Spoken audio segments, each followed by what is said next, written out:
আসসালামু আলাইকুম, সবাই কেমন আছেন? আজকে অনেক ইম্পর্ট্যান্ট এবং খুব ইন্টারেস্টিং একটা বিষয় নিয়ে কথা বলবো।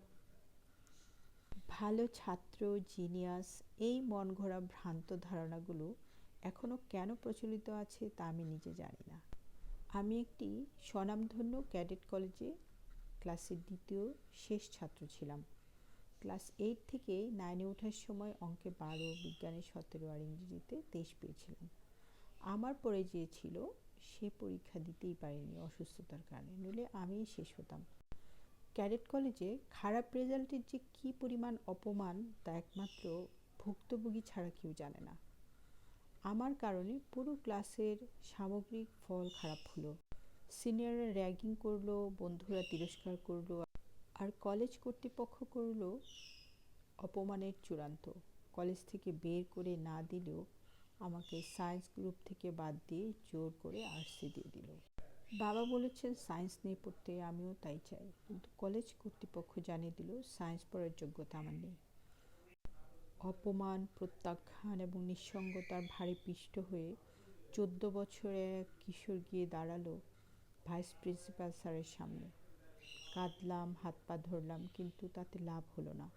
অনেক অনুরোধের পর লিখিত মুচলেখা দিলাম, যদি সায়েন্স পড়তে দেওয়া হয় তাহলে এসএসসি এবং এইচএসসিতে অন্তত ফার্স্ট ডিভিশন পাব। এরপরও অপমান আর টিটকারি চলতেই থাকলো। কতদিন যে বাথরুমে, ছাদে, অন্ধকারে কেঁদেছি।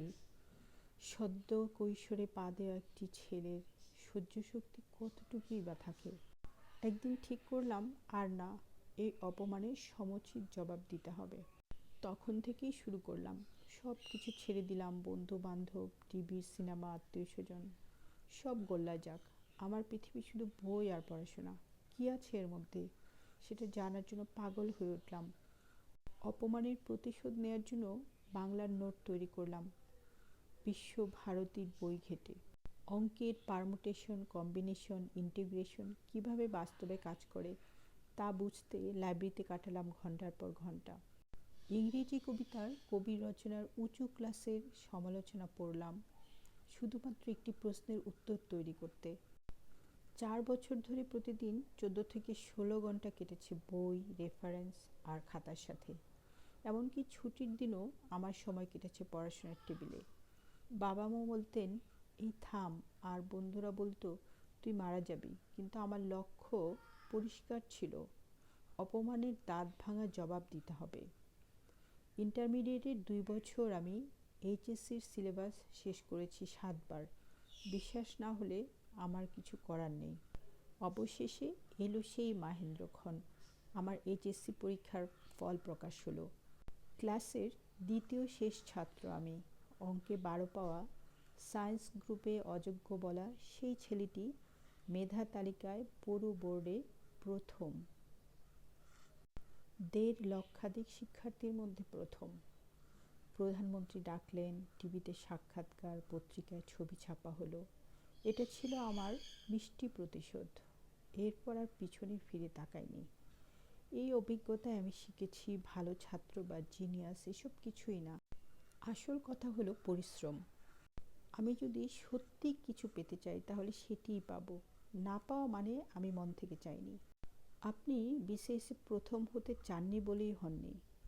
ভালো বিশ্ববিদ্যালয়ে চান্স পাননি কারণ আপনি হৃদয় থেকে চাননি। আমরা আসলে সবাই সাফল্যের ফলটা দেখি, কিন্তু এর পিছনের শ্রম, ত্যাগ, কষ্ট এসব দেখি না। যদি কিছু পেতে চান তবে সেটা পাওয়ার জন্য পাগলের মতো চেষ্টা করুন। দ্বিতীয় কোনো বিকল্প রাখবেন না। ব্যর্থতা গ্রহণযোগ্য নয়। সফল হন, নতুবা চেষ্টা করতে করতে হারিয়ে যান। সৃষ্টিকর্তা আমাদের শ্রেষ্ঠ জীব হিসেবে সৃষ্টি করেছেন। আমাদের চেয়ে শক্তিশালী কেউ নেই, আর শ্রেষ্ঠ জীব কখনো হারতে পারে না। এটা একটি সত্য ঘটনা অবলম্বনে একজন ক্যাডেট কলেজের ছাত্রের নিজের হাতের লেখা একটি গল্প, নিজের লাইফ স্টোরি। স্কুল পড়ুয়া সবার এটা শোনা উচিত। ধন্যবাদ সবাইকে।